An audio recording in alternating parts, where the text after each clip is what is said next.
Olá, queridos amigos e amigas do Estudo Espírita. Sejam muito bem-vindos. Este é o nosso encontro para mergulhar na Revista Espírita de fevereiro de 1859, um material preparado com muito carinho para ajudar no estudo e, claro, na resposta do quiz. Hoje a gente vai conversar sobre um tema super prático, os espíritos barulhentos, meios para se livrar deles. Vamos descobrir juntos como a doutrina nos orienta a lidar com essas situações com serenidade e muito discernimento. Olá, pessoal! Que alegria estarmos juntos para mais este estudo. E esse termo barulhentos pode até soar um pouco antigo, mas ele se refere àquelas manifestações físicas que, vira e mexe, nos deixam intrigados. O mais fascinante é ver como Kardec aborda o assunto com um método, sabe? Com uma lógica e um profundo senso moral, sempre buscando a causa e a solução mais elevada. Ficar de olho nos detalhes aqui vai ser uma ótima ajuda para o quiz. Para a gente começar, vamos nos transportar para aquela época. O artigo todo é baseado numa carta que veio de Gremate, lá na França, descrevendo uma situação bem intensa. Como está escrito na Revista Espírita de fevereiro de 1859. Portas abertas, objetos transtornados, cadeiras projetadas pela escada, móveis transportados do térreo para o sótão. É uma descrição bem forte, não é mesmo? Dá pra gente sentir a angústia dos moradores. Veja que não eram só uns estalinhos na parede, mas fenômenos de grande impacto, que deixaram toda a comunidade, inclusive a polícia, de cabelo em pé. É a partir desse caso real que Kardec vai desenvolver todo o raciocínio dele. E, para organizar bem o nosso estudo, a gente vai seguir um caminho bem claro. Primeiro, vamos conhecer a fundo o caso dessa casa de ruídos estranhos. Depois, vamos tentar entender quem são esses hóspedes invisíveis. A partir daí, a gente aprende a primeira regra, sem medo, que é a chave de tudo. Em seguida, vamos ver um guia para restaurar a paz, com as dicas práticas. E, por fim, a parte mais importante. Vamos refletir sobre a lição além do ruído. Isso mesmo. Então vamos lá. Começando pelo começo, vamos mergulhar nesse primeiro ponto, o caso que serviu de base para toda essa análise, que aconteceu lá no vilarejo de Kojit. Olha só que interessantes detalhes da carta, porque eles já quebram aquela imagem de castelo antigo, mal assombrado, sabe?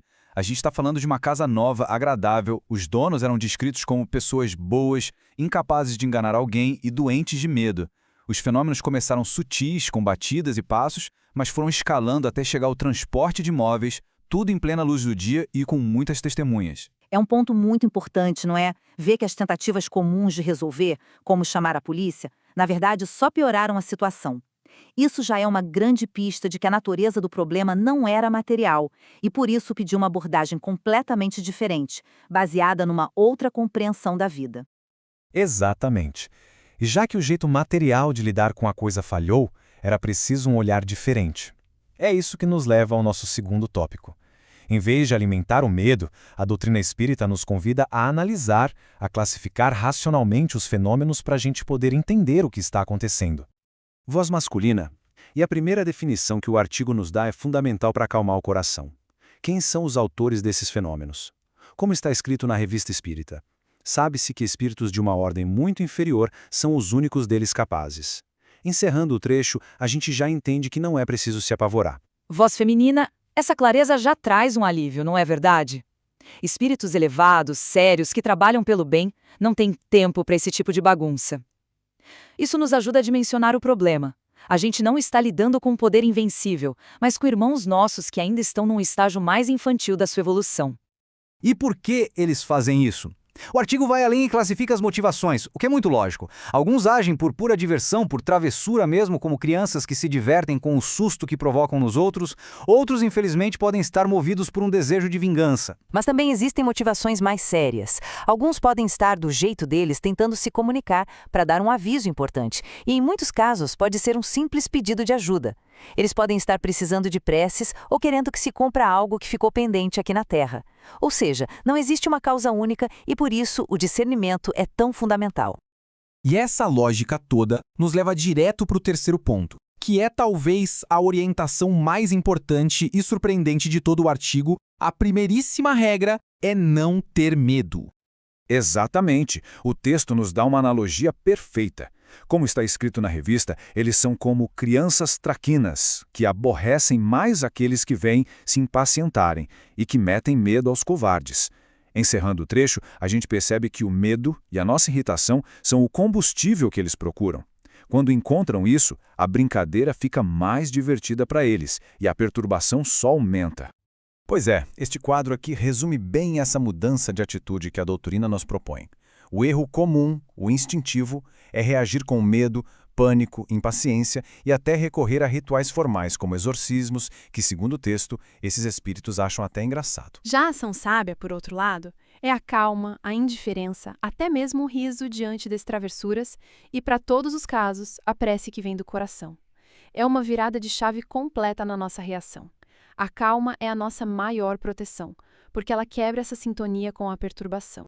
Muito bem, a gente já entendeu quem eles são, por que agem e principalmente como não devemos reagir. Agora, vamos para a parte prática, né? Nosso quarto ponto. O guia que a revista oferece para de fato restaurar a paz no ambiente. O método é super lógico e segue uma linha de raciocínio. O primeiro passo é buscar o entendimento. O texto sugere, se for possível, usar a comunicação através de um médium para perguntar diretamente o que você deseja. O segundo passo é avaliar a motivação com base nessa resposta.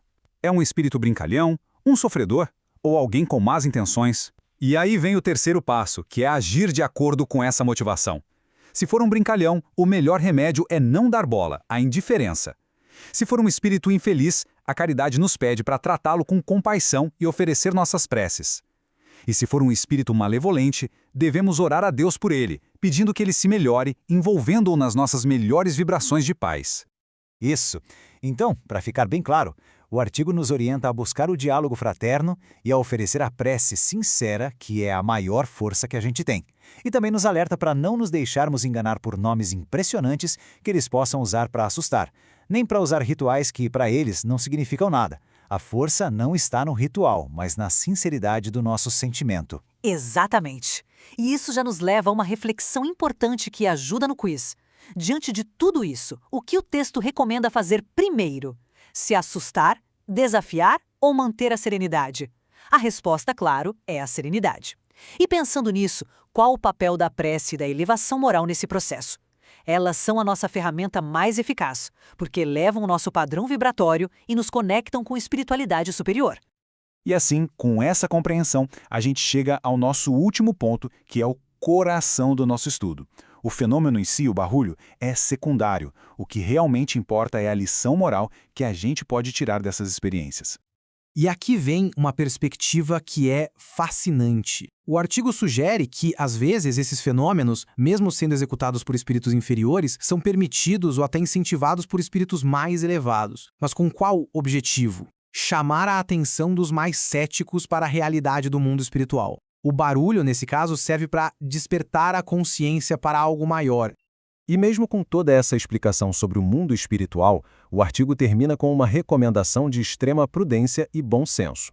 Como está escrito na revista, o primeiro pensamento que se deve ter é que foi devido a uma causa toda natural. É preciso não admitir a intervenção dos espíritos, senão conscientemente. Encerrando o trecho, a gente vê que isso é a essência da fé raciocinada. Antes de pensar no sobrenatural, esgote todas as possibilidades naturais. Analise, investigue, observe, sem fanatismo, sem misticismo. No fim das contas, o melhor meio de se livrar de qualquer perturbação é sempre levar a nossa moral, porque o bem e a calma simplesmente desarmam a desordem. E para a gente encerrar nossa conversa de hoje, fica essa pergunta para a nossa reflexão. Diante do desconhecido, qual é o nosso primeiro instinto? É investigar ou é temer? Este estudo de 1859 é um convite para a gente substituir o medo pela observação, a superstição pelo discernimento e a irritação pela caridade. Recapitulando rapidinho para o quiz, nós vimos o que são os espíritos barulhentos, que são de ordem inferior, por que eles podem ocorrer, por diversas motivações, quais os meios que a revista recomenda, calma, indiferença e prece, e qual a lição moral central, a elevação íntima é sempre a nossa maior proteção. Que este estudo nos ajude a lembrar que a paz começa sempre dentro de nós. Elevando o pensamento, praticando bem e mantendo a serenidade, a gente fortalece a nossa proteção e o nosso equilíbrio. Um grande abraço a todos e até o nosso próximo encontro.